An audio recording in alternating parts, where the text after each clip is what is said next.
चलिए देखिए, इसमें लिखा हुआ है, नाम है आई फ्लू यानी कंजक्टिवाइटिस, आंख से संबंधित एक समस्या है। आंख से संबंधित कई सारी समस्याएं होती है या कई सारी समस्या आंख से होती है जिसका हमको सामना करना पड़ता है, दुश्वारियां होती है। कई सारी प्रॉब्लम है, समस्या है। जैसे एक तो है निकट दृष्टि दोष, एक है दीर्घ दृष्टि दोष, एक है जरा दृष्टि दोष, ऐसे बहुत सारी है। उसी तरह का एक समस्या आई फ्लू, ये सीजनली कभी कभी मौसम में परिवर्तन जब होता है, खास के बारिश के मौसम में, और अभी जो अचानक तेज धूप जब पड़ती है और आप घर से निकलते हैं स्कूल के लिए, कोचिंग के लिए या बाजार के लिए या फिर किसी भी अपनी ज़रूरी चीज़ों के लिए आप बाहर आते हैं और आंखों को सही प्रकार से सुरक्षा नहीं देते तो आंखों में कई सारी समस्याएं हो जाती है। उसी में से एक समस्या का नाम है आई फ्लू। क्या नाम है? Eye flu. ठीक है, इसको हम लोग कंजक्टिवाइटिस के नाम से जानते हैं। इसमें आंख लाल बहुत हो जाएगा। ठीक है, और भी कई सारी चीजें देखने को आपको मिलेगी। अब वो क्या क्या चीज देखने को आपको मिलेगी, तो हमने सारी चीजों को अलग अलग करके पॉइंट बाय पॉइंट लिखा दिया है। आप गौर से देखिएगा, समझ में आ जाएगा। सबसे पहले कि ये जो रोग है ये किसके कारण होता है? वायरस के कारण होता है। सबसे पहला याद रखिए, आई फ्लू किसके कारण होता है? वायरस के कारण। ठीक है, यानी वायरस यानी कि विषाणु के कारण होता है। जीवाणु मतलब बैक्टीरिया और वायरस मतलब विषाणु। ये भी अति सूक्ष्म जीव है, इनको अपनी नग्न आंखों से नहीं देख सकते हैं। तो कंजक्टिवाइटिस या आई फ्लू जो है वो वायरस के कारण होने वाला एक प्रकार का आंखों का रोग। यहाँ तो पहले क्लियर है। तो किस वायरस के कारण होता है? वायरस का नाम तो आपको पता होना चाहिए कि नहीं होना चाहिए? होना चाहिए। तो उस वायरस का नाम है एंडोनो वायरस। क्या नाम है? एंडोनो वायरस। दूसरा वायरस है एटरो वायरस। दूसरा क्या है? एटरो वायरस। तीसरा हार्पिज या herpes, herpes simplex virus, herpes simplex virus. ठीक है, इन तीनों वायरस में से तीनों के या किसी भी एक से जब आंख इफेक्टेड हो जाता है तो आपको आई फ्लू का सामना करना पड़ता है। क्लियर? ये किसके कारण हो रहा है? वायरस के कारण होने वाला आंखों को एक प्रकार का समस्या है जिसको हम आई फ्लू कहते हैं। आई फ्लू खुद भी एक समस्या है जो आंखों को हो जाती है। किसके कारण से? वायरस के कारण से। वायरस का नाम एंडोनो वायरस, दूसरा एटरो वायरस, तीसरा हर्पिज सिंप्लेक्स वायरस। क्लियर? यहाँ तक इसमें कोई कंफ्यूजन है किसी को? नहीं ना है किसी को? चलिए, अब है इस रोग की प्रकृति कैसी होती है, यानी जो रोग होगा तो इसकी प्रकृति कैसी है, नेचर कैसा है इस रोग का, यानी इस रोग की प्रकृति या इस रोग का नेचर जो है वो किस प्रकार का है। तो लिखिएगा कि यह समझिए कि आई फ्लू तेजी से फैलने वाला रोग है, बहुत जल्दी फैलता है। सबसे बड़ी बात है कि अगर किसी एक व्यक्ति को हो गया है तो उसके परिवार में सभी लोगों को होने की संभावना है। एक को हो गया, उसके संपर्क में जितने लोग आएंगे उन सब को हो जाने की संभावना है, क्योंकि ये बहुत तेजी से फैलने वाला रोग है। आगे इसमें आंख कहां पर इफेक्ट करता है? तो इसमें आंख की उस झिल्ली में सूजन, आंख की उस झिल्ली में सूजन या लालिमा आ जाती है जो आंख को ढक करके रखती है। यानी आई फ्लू जो है वो बहुत तेजी से फैलने वाला रोग है। इसमें आंख की उस झिल्ली पर सूजन आ जाता है या लालिमा आ जाती है जो आंखों को क्या करती है? ढक करके रखती है। उसी में सूजन हो जाता है या लालिमा आ जाती है। ठीक है, यहाँ तक क्लियर है? अब आगे लक्षण क्या है? किसी को आई फ्लू हो गया है या वो समझे कि हमको आई फ्लू है। आंख में तो कई सारी समस्या है, लेकिन ये आई फ्लू ही है, इसको हम कैसे समझेंगे? तो उसके लक्षण को देख कर। कभी कभी गवर्नमेंट में नहीं बोलते हैं तो लक्षण ठीक नो, तू पढ़े वाला ना है या तू पढ़े वाली ना है। ऐसा अक्सर लोग खास करे, माँ जब गुस्सा हो जाएगी तो अक्सर आपको यही धमकी देगी धमकी क्या देगी, मतलब वो आपको सही बोल रही है ना, कि आपकी हरकत ऐसी कि माँ को समझ में आ रहा है कि आप पढ़ने वाली नहीं है, तो क्या कि थोड़ा लक्षण बता रहे हो लोग, तू पढ़े वाली ना, तू पूरे नहीं है, होमवर्क पूरे न कर रहा है। जैसे आप लोग जरा सा इधर उधर अगर नजर हटा दें तो आप लोग कभी फेयर करने लगते हो, कभी राइटिंग लिखने लगते हो। जो काम घर का है वो काम आप यहाँ पर कर लेते हो, और घर जाते हो तो कहते होमवर्क नहीं है। तो ये जो बोर्ड पे लिखाते हैं वही आपका होमवर्क भी हो जाता है, कि यह काम है कि यहाँ आपको समझा दिए, तो आप घर पे जाके इसको समझ के पढ़िए। अब फिर अगर कोई दिक्कत हो तो क्लास में अगले दिन आइए तो सवाल टीचर से कीजिए कि सर यहाँ पर ये समस्या, हमको ये वाली बात समझ में नहीं आई। तो टीचर का काम है फिर से उस बात को आपको समझाना। ये तो तब होगा जब आप घर पे पढ़ोगे, समझे। तो खैर, तो लक्षण क्या है, आई फ्लू के क्या क्या लक्षण है। तो सबसे पहला लक्षण आंख का लाल होना। क्या है, आंख, आई फ्लू का सबसे पहला लक्षण क्या है, आंख का लाल होना। आंख क्या हो जाएगा, लाल हो जाएगा। दूसरा क्या, पलक, पलक क्या हो जाएगा, सूज जाएगा, फूला हुआ रहेगा। क्या हो जाएगा, फूला हुआ, सूजा हुआ रहेगा। तीसरा, आंख से चिपचिपा पदार्थ निकलना। ऐसा लगेगा, ऐसे करो तो लगेगा कुछ चिपचिपा टाइप का, ऐसे ऐसे आंख का ऐसे करो और ऐसे करोगे तो लगेगा हाथ चिपक रहा है। ठीक है, तो आंख से क्या निकलना, चिपचिपा पदार्थ निकलना। अगला है आंख में खुजली होना, आंख बार बार नोचना, समझे, या मैलना। आंख को ऐसे करते हैं ना, ऐसे ऐसे ऐसे ऐसे मैलते रहते हैं।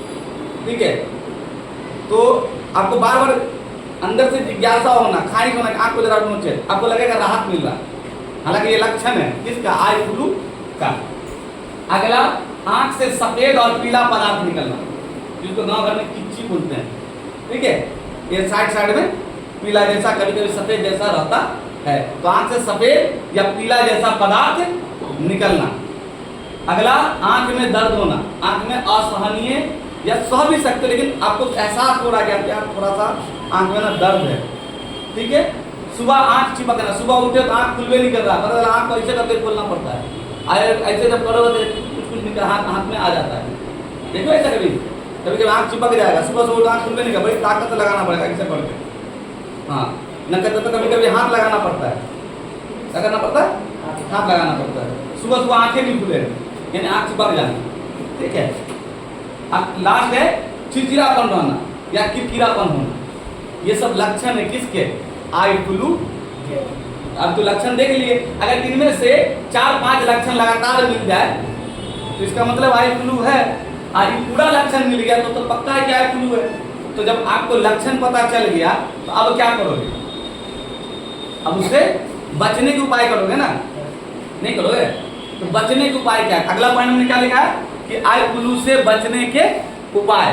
तो आई फ्लू से बचने के उपाय क्या है, जिस व्यक्ति को आई फ्लू हो गया है, यानी जिस व्यक्ति में ये सब लक्षण दिख रहा है, इसका मतलब है कि वो आई फ्लू से क्या है, संक्रमित है। तो जिस व्यक्ति में, जिन लोगों में आप ये सब लक्षण देख रहे हैं तो समझ जाइए कि उसको आई फ्लू हो चुका है। ठीक है, तो उसको भी बचना है और आपको भी उससे बचना है। कैसे, तो संक्रमित व्यक्ति से दूर रहें। जिस व्यक्ति को आई फ्लू है उससे आपको क्या करना है, दूरी बनाकर, मतलब उसको बुरा नहीं मानना है, बस उस वजह से, जो वजह उसको है उससे दूरी बना के रहिए।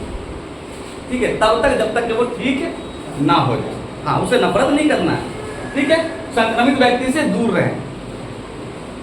दूसरा क्या करना, बचाओ आंख छूने से पूर्व।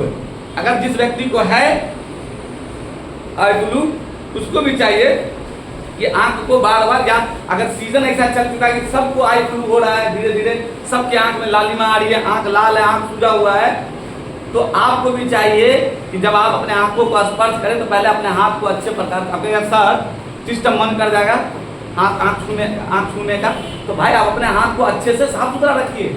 अगर किसी जगह बाजार से या किसी जगह से आप जा रहे हैं तो अच्छे से अपने हाथों को क्या कीजिए, साबुन से या सैनिटाइजर से धो करके साफ करके रखा कीजिए। सफाई आपको रखना जरूरी है। तो आंख छूने से पूर्व हाथ साबुन से क्या कर लें, धो लीजिए या धो लें। ठीक है, बचाव का तरीका है, अपना सामान शेयर ना करें। जो सामान आप यूज करते हैं वो किसी व्यक्ति को शेयर ना करें। सार्वजनिक जगह पर जहाँ पर भीड़ भाड़ ज्यादा है, आज बाजार है, आज सैटरडे है ना, आज बाजार है, तो ऐसी जगह पर जाने से आप क्या करें, बचिए। ठीक है। सार्वजनिक जगह पर, मेला में या फिर जहाँ पर भीड़ भाड़ इलाका, ज़्यादा भीड़ भाड़ हो, उस जगह पर जाने से बचिए। दो फायदा होगा, एक तो आप भी संक्रमित होने से बच सकते हैं और आप दूसरों को भी संक्रमित होने से बचा सकते हैं। ये भी तो सहयोग है ना, ठीक है। तो सार्वजनिक जगह पर ना जाएं, ये बचाव का तरीका है। चश्मा पहनिए, क्या कीजिए, चश्मा पहनिए। अगर आप संक्रमित हैं तो चश्मा पहनिए। और लड़कियां खास करके अगर आई फ्लू से संक्रमित हैं तो आंख का जो मेकअप है उससे बचना चाहिए। हाँ, पता नहीं कौन कौन तरह का मेकअप आ गया है, यहाँ पर अलग लगाती हैं लोग, समझे। ये वाला पपनी जो निकला हो इसका भी मेकअप आ गया, पाउडर पाउडर आ गया है, क्या मुँह में लगाता हूँ का बोरस तक आ गया है। तो आई फ्लू से संक्रमित व्यक्ति को चाहिए कि मेकअप से, यानी आई मेकअप से बचिए। अन्य मेकअप करना कीजिए लेकिन आई मेकअप से बचिए, क्योंकि वो रोग को बढ़ा सकता है, ठीक है, रोग को जटिल कर सकता है। इसलिए आई मेकअप से आपको क्या करना है, बचना। खास कर लड़कियों को, अगर लड़कियों को आई फ्लू हो जाए तो उसको आई मेकअप से बचना चाहिए। समझ में आया यहाँ तक। लास्ट है, स्वच्छ रखिए अपने आप को, क्या करें, स्वच्छ रखिए, साफ सुथरा रखिए, ठीक है। खास करके आंखों को और साफ सुथरा रखिए। कैसे, वो देखिए। तो उपचार, अब आप अपने लक्षण देख लिया है ना, बचाव का तरीका भी देख लिया, लेकिन उसके बावजूद भी अगर आपको ठीक नहीं हो रहा है तो उपचार कराओगे ना। तो सबसे पहले क्या करना है आपको, किसी के इसमें नहीं रहना। गांव घर में सब नीम हकीम बन जाता है। नीम हकीम खतरे जान होते हैं। जानकारी, समझे, कहते हैं लिटिल नॉलेज है डेंजरस नॉलेज। हाँ, लिटिल नॉलेज है डेंजरस नॉलेज। कम जानकारी वाले अगर कोई सलाह दें तो हम ही नहीं करें कि उसकी बात ना मानिए, सुन लीजिए लेकिन परखिए, समझे। अगर वो आपको सही लगता है, समझे, तो कम से कम उसको देखिए कि वाकई में सही है या नहीं है। क्योंकि जानकारी सब लोग देना शुरू कर देते हैं कि कभी किसी को अगर मान लो कोई प्रॉब्लम हो जाता है तो घर में ही कई तो डॉक्टर निकल जाते हैं। हम फलाना दवाई खाए तो ठीक हो गया, हम ये दवाई खाए तो ठीक हो गया, हम ये दवाई खाए तो ठीक हो गया। भैया कौन खाया उससे सबका सिम्टम अलग होता है, सबकी समस्या अलग होती है। तो आप सबसे पहले क्या कीजिए, समस्या के जानकारी डॉक्टर को पहुंचाइए। समस्या क्या कीजिए, डॉक्टर, यानी डॉक्टर से मिलिए। सबसे अच्छा तरीका है, कोई भी परेशानी हो तो आप डॉक्टर से मिलिए। डॉक्टर आपकी छोटा सा टेस्ट लेगा, जो डॉक्टर आपको चेक करेगा, आपके रोग को समझेगा, उस आधार पर वो आपको सलाह देगा। हाँ, ये गांव घर के मतलब जो ऑलरेडी इलाज करता है वो तो जानकार है, लेकिन जो मतलब हम फलाना दवाई खा लिए तो ठीक हो गया था, तो हम फलाना पीच रख लिए तो ठीक हो गया था, तो हम फलाना आई ड्रॉप रख लिए। सब आई ड्रॉप के अलग अलग गुण होते हैं। हर कंपनी की जो दवाई होती है आँख की, तो सबका अपना अपना तरीका होता है बनाने का, और हर ड्रॉप आँख में रखने के लिए है तो उसके सिम्टम होते हैं। उस आधार पर डॉक्टर क्या करता है, वो आपको दवाई देता है। तो अपने हिसाब से, अपने मन से कोई दवाई का प्रयोग ना करें। तो सबसे पहले क्या करना आपको उपचार में, कि ज़्यादा परेशानी हो तो डॉक्टर से मिलिए या डॉक्टर से सलाह लीजिए। पहला काम तो यही करना है। दूसरा, ठंडा या गर्म सिकाई। आंखों पर क्या कर सकते हैं, ठंडा या गर्म चीज से सिकाई कर सकते हैं। गर्म का नहीं कि पानी को एकदम गर्म करो आंखें पर रखो, हाँ ऐसा ना करिए, नहीं तो बर्फ निकाला डायरेक्टली आंख पर रख लिया ना, ऐसा ना करना। हाँ, उसका तरीका है, क्या तरीका है, बर्फ को कपड़े में रखे, बर्फ को सूती कपड़े में रख लीजिए और उसको हल्का हल्का आंख पर क्या कीजिए, ऐसे ऐसे सिकाई कीजिए। अभी नहीं कि एक बार रखे तो रखे मजा आ रहा है ना, धीरे धीरे ऐसे एक बार थोड़ा सा यहाँ, फिर थोड़ा सा यहाँ, फिर थोड़ा सा यहाँ रखिए, उसको सिकाई बोलना करते हैं। तो आंखों को बर्फ को कपड़े में रख करके क्या करना, आंखों की सिकाई करना है। ठंडे पानी का छींटा मारिए आंखों, ठंडा पानी, ताजा पानी कल से चलाइए, ठीक है। अब उन्हें टब वाला जो रखा हो पानी को, हाँ नल चालू कीजिए, नहीं ताजा पानी कल को चलाइए, या किसी को कहिए कल चलाने के लिए, उससे पानी को ऐसे लेकर के ऐसे ऐसे क्या कीजिए, छींटा मारिए, ठीक है। दिन में कम से कम 2-3 मरतबा तो करिए लीजिए। और उसके बाद है कि आप जब कहीं बाहर निकलें या घर में भी रहें, अगर डायरेक्टली सनलाइट आ रहा हो, समझे, तो आप काला चश्मे का क्या कीजिए, प्रयोग कीजिए। तो ये सब उपाय कर करके आप क्या कर सकते हैं, आई फ्लू या कंजक्टिवाइटिस जैसी आंखों की समस्या को खत्म या उसमें सुधार कर सकते हैं या ठीक कर सकते हैं। क्लियर है? यहाँ तक कोई दिक्कत किसी को?